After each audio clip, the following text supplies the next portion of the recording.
नमस्कार दोस्तों आज हम बात करेंगे भारत और चीन को लेकर जो लद्दाख में लड़ाई चल रही है उसके बारे में। जैसा कि हम देख रहे हैं पिछले 3-4 हफ्तों से वहां पर लड़ाई और ज्यादा बढ़ती जा रही है।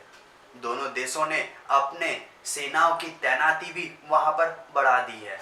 और जैसे कि हम सब देख रहे हैं कि 5 मई से ये स्टार्ट हुआ था जब 250 के करीब सेनाओं के बीच में आपस में झगड़ा हुआ था भारत और चीन के। उसके बाद ये झगड़ा और बढ़ता गया। ये झगड़ा ऐसा ही है जैसे अभी आपने रिसेंटली ट्रेंडिंग में देखा होगा टिकटॉक और यूट्यूब। उन दोनों की जो लड़ाई है, उन दोनों के बीच में जो टकराव चल रहा है वो भी लगातार चलता आ रहा है। हमने तो सिर्फ टिकटॉक की बैंड ही बजाई थी, वो तो हमारे जमीन को और कब्जा करने में लग रहे हैं। चलिए जानते हैं इसके बारे में विस्तार से कि क्या डिटेल है और क्या वो करने जा रहे हैं और उनकी क्या मंशा है, और जो देश में चल रहा है टिकटॉक बैन या फिर चाइनीज सामान बैन, उसके बारे में भी डिस्कस करेंगे। चलिए देखते हैं दोस्तों। जैसा कि हम सब जानते हैं लद्दाख पहले जम्मू कश्मीर का राज्य था, लेकिन अब यूनियन टेरिटरी यानी केंद्र शासित प्रदेश बन गया है। इस मैप में आपको ले दिख रहा होगा, जो लाइन आपको दिख रही है वो बॉर्डर है भारत और चीन की। ये वो बॉर्डर है जो भारत तो मानता है लेकिन चीन नहीं मानता। भारत के नक्शे में आपको लद्दाख इतना ही बड़ा दिखेगा, लेकिन असल में उतना बड़ा नहीं है भारत के पास। तो फिर कितना बड़ा है भारत के पास? ये डॉटेड लाइन देखिए राइट साइड वाले हिस्से को, जिसे अक्साई चीन कहते हैं। हिस्सा अब भी चीन के कब्जे में है। 1962 की युद्ध में हमारी सीमा लाग कर चीन घुस आया था। अक्साई चीन के करीब 38,000 वर्ग किलोमीटर पर कब्जा किया था चीन ने। इसके बाद नई रेखा खींची गई, आप इस डॉटेड लाइन को भी देख सकते हैं, और ये एलएसी कहलाती है, line of actual control. Bharat का सबसे ऊंचा एयर स्ट्रिप भी यहीं पर है, जो कि लद्दाख के उत्तरी साइड में है, दौलत बेग ओल्डी में। और वहां पर बड़े बड़े लड़ाकू विमान भी उतारे जाते हैं। लद्दाख के पूर्वी हिस्से में सारा बॉर्डर चीन से लगता है, जो कि लगभग 858 किलोमीटर लंबा है, जिसमें से 358 किलोमीटर ही इंटरनेशनल बॉर्डर कहलाता है, और उसके अलावा बचा हुआ 489 किलोमीटर एलएसी है।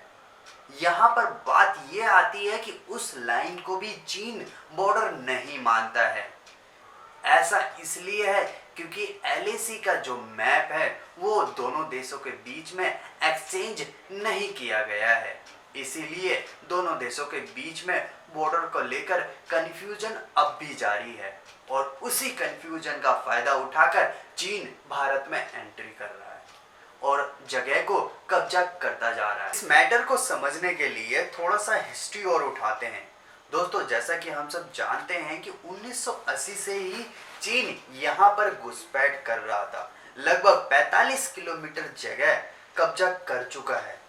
अब हम ये सोचें कि 45 किलोमीटर अंदर तक चीन कैसे घुस आया?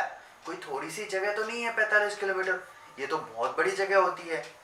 तो दोस्तों यहाँ पर बॉर्डर ऐसे नहीं है जैसे इंडिया पाकिस्तान के होते हैं एलओसी, कि कोई अंदर आया और हमें पता चल गया।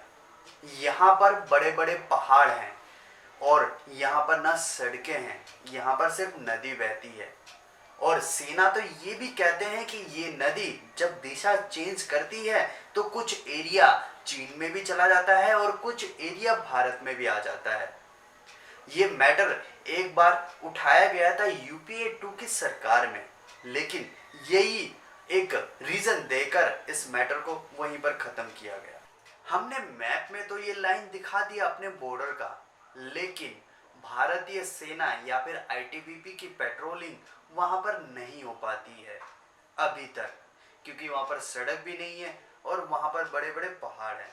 दूसरी बात, अब चीन इतनी अंदर तक घुस के कैसे आए?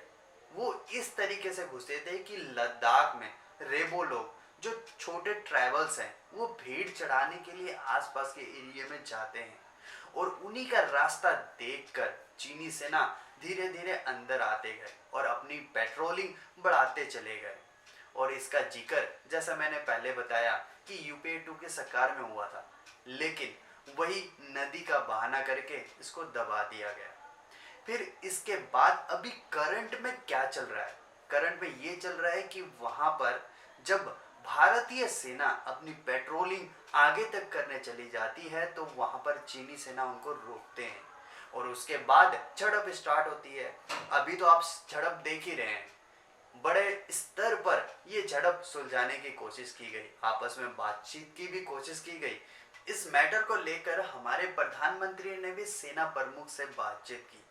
ये मैटर तब शुरू हुआ जब बीआरओ द्वारा एक रोड को कंप्लीट किया गया, जो कि अभी पिछले साल में ही किया गया था, 260 किलोमीटर का बॉर्डर रोड ऑर्गेनाइजेशन के द्वारा, जो कि चीन की सीमा से टच करती है और इसी का विरोध चीन जता रहा है, जिसके कारण ये विवाद लगातार बढ़ता जा रहा है। एक तो ये बड़ा इशू है, दूसरा बड़ा इशू है पडोंग झील, जो कि 135 किलोमीटर लंबा है, जो कि निचले साइड में आता है, जैसा आप मैप में देख सकते हो, जिसमें से 45 किलोमीटर हिस्सा तो हमारे पास से भारत के हिस्से में आता है और बाकी हिस्सा चीन के हिस्से में आता है। इसमें कुछ उभार है जिन्हें हम फिगर कहते हैं, मतलब इसको फिगर के रूप में माना जाता है और इसमें कुछ काउंटिंग है, जैसे 1 से लेके 8 फिगर तक भारत के हिस्से में आते हैं। भारत की पेट्रोलिंग चलती है, लेकिन धीरे धीरे ये पेट्रोलिंग कम होती गई, 4 फिगर तक होने लग गई। अब जो करंट सिचुएशन है वहां पर 2 फिगर 2 तक ही भारत की पेट्रोलिंग होती है और 5 मई को जब फिगर 2 से भारतीय सेना आगे पेट्रोलिंग करने के लिए बढ़ी तो ये झड़प स्टार्ट हुआ और वहां से ये झड़प बड़ा रंग लेता गया, जैसा कि हम सब देख रहे हैं। ये एक ऐसा ही मैटर है जैसे आप अपनी जमीन पर घर बनाने जा रहे हो और वहां पर कोई दबंग खड़ा हो और वो आपको रोके, तो आप क्या करोगे? या तो उसको हटाओगे, या तो उसको धक्का मारोगे, या फिर उससे बातचीत करके सुलझाओगे, या फिर आप बैक आ जाओगे। अब यहाँ पर यही प्रोसेस चल रहा है कि पहले अगर वो दबंग आपके बराबर है या आपसे बड़ा है तो बातचीत से ही सुलझाओगे। तो यही ऑप्शन तलाशा जा रहा है कि हम सब लोग जो देश में अभी करंट सिचुएशन चल रहा है उसमें सब लोग यही कह रहे हैं कि चाइनीज सामान को बैन किया जाए और उनको बॉयकॉट किया जाए। एक तरीके से ये ठीक है, मैं भी मानता हूँ उनको बॉयकॉट करना चाहिए, लेकिन हम फिर डिपेंड हो जाएंगे किसी और सामान पर, फिर हम किसी और सामान को इम्पोर्ट करेंगे। हम लगातार 2-3 साल से मेड इन इंडिया को प्रमोट कर रहे हैं, लेकिन मेड इन इंडिया में हम क्या प्रोड्यूस कर रहे हैं, क्या हम बना रहे हैं, क्या हमारे पास वो सामान है जो हमें उस चीज़ से बिल्कुल अलग करें। अगर आप मान लीजिए आप कुछ भी सामान खरीदने जाते हैं, एक मोबाइल ही सबसे ज़्यादा जो हम इंपोर्ट करते हैं चाइना से। एक्चुअल में हम इंपोर्ट करते हैं तो किसी शॉप के पास आता है, तो वो दुकानदार हमें बेचता है, बीच में हमारा दुकानदार भी है, उसकी भी कमाई चल रही है, उसकी भी रोजी रोटी चल रही है, हम उसके बारे में नहीं सोच रहे हैं, सिर्फ हम सामान के बारे में सोच रहे हैं। अगर हम मोबाइल को लेना बंद कर देंगे, चाइनीज़ मोबाइल को लेना बंद कर देंगे, तो ऐसे हमारे कितने शॉपकीपर्स होंगे जिनकी रोजी रोटी चली जाएगी। अब इसमें सवाल बड़ा ये आता है कि अगर हम अपने देश में वैसा ही सामान बनाएं तो उनकी भी रोजी रोटी चलेगी और हमारी भी चलेगी। हम क्यों लेंगे दूसरे का सामान? हम अपना सामान क्यों नहीं लेंगे? अगर फिर भी हम अपना सामान नहीं लेंगे और दूसरे का सामान लेंगे तो हमारी गलती है और हम इसके लिए जिम्मेदार होंगे। दोस्तों, हम सब का कहना है या फिर आपका कहना है या फिर हमारे जो विशेषज्ञ हैं उनका कहना ये सही है कि हमें जो चाइना से एप्लीकेशन है या फिर जो भी सामान हम इंपोर्ट करते हैं उनको बैन करना चाहिए। लेकिन इसमें भी कई सारी और क्वेश्चंस होते हैं, जैसे कि हम उस चीज़ को बैन करें जो हमारे लिए उपयोग में नहीं है और जो हमारे उपयोग में है उसका सब्स्टिट्यूट, उसका प्रोडक्शन करें। हमारे देश में प्रोडक्शन की कमी है, हम मेक इन इंडिया को बढ़ावा देना चाहते हैं लेकिन प्रोडक्शन अभी भी नहीं चल रहा है। हम जो इनपुट्स हैं, जो हमारे किसी भी चीज़ के पार्ट्स हैं, गाड़ियों के पार्ट्स हैं, फ़ोन के पार्ट्स हैं, अब भी हम चाइना से इंपोर्ट करते हैं, अब भी हम किसी के ऊपर निर्भर रहते हैं, बाहर कंट्रियों से इंपोर्ट करते हैं। अल्टीमेटली अगर हम चाइना को बॉयकॉट करेंगे तो हम किसी और कंट्री के ऊपर डिपेंड हो जाएंगे। तो अगर हम अभी से अपने देश में प्रोडक्शन स्टार्ट करेंगे तो बॉयकॉट के साथ साथ अपने देश को भी आगे लेके जाएंगे और जो अभी इकोनॉमी सबसे डाउन, सबसे निचले स्तर पर आई है, उसको भी बूस्ट करने में सपोर्ट मिलेगा। इसमें दूसरा बड़ा एग्जाम्पल आता है यूएस, जो कि वर्ल्ड नंबर 1 कंट्री है और वर्ल्ड नंबर 1 पर उसकी इकोनॉमी है। क्यों है ऐसा? इसलिए है कि वहाँ पर जो बिजनेस है उसकी अपॉर्चुनिटी सबसे ज़्यादा मिलती है जो बाहर से लोग आते हैं उनके लिए। अगर हम एक तरीके से देखें तो हमारे कितने भारतीय हैं जो वहाँ पर सबसे ऊंचे पद पर बैठे हैं, वही अगर अपने भारत में कहें तो कोई नहीं है। क्यों नहीं है? इसका बड़ा एग्जाम्पल ये है कि आपने अभी वीडियोस देखी होंगी यूट्यूब पर, जो फुनसुक वांगडू के वीडियोस चल रही है, जो कि हमारे 3 इडियट्स में दिखाया गया था। और उसी मूवी में ये भी दिखाया गया था कि एक टैलेंटेड बच्चे ने ड्रोन बनाया, लेकिन उस ड्रोन को बढ़ावा नहीं दिया गया उस कॉलेज के प्रिंसिपल के द्वारा, और जिसने फांसी लगाकर आत्महत्या कर दी।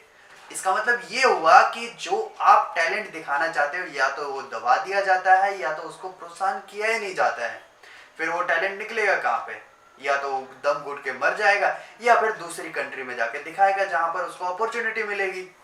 हम उस अपॉर्चुनिटी को दबा क्यों रहे हैं? हम उस अपॉर्चुनिटी को ऊपर क्यों नहीं ला रहे हैं? हम अपने एजुकेशन को स्ट्रॉन्ग क्यों नहीं कर रहे हैं? हमें अपने एजुकेशन के ऊपर ध्यान देना चाहिए और अपने टैलेंट के ऊपर ध्यान देना चाहिए, ताकि अगर हम उसको स्ट्रॉन्ग करते जाएंगे तो हम किसी के ऊपर डिपेंड नहीं होंगे। हम भी वो चीज़ें प्रोड्यूस कर सकते हैं जो चाइना प्रोड्यूस कर रहा है। हम वो टेक्नोलॉजी डेवलप कर सकते हैं वो जो चाइना डेवलप कर रहा है। लेकिन हमें सपोर्ट नहीं मिल रहा है, अपने गवर्नमेंट का भी नहीं मिलता है मेरे हिसाब से तो, और ना ही अपने लोगों का। तो सबसे पहले अपने लोगों को सपोर्ट कीजिए, अपने टेक्नोलॉजी को सपोर्ट कीजिए और अपने टेक्नोलॉजी को बूस्ट कीजिए, तभी हम दूसरों के सामान को बॉयकॉट करेंगे और अपना सामान अपनाएंगे। चलिए दोस्तों, मिलेंगे अगले वीडियो में। इसी को यहीं पर अंत करते हैं।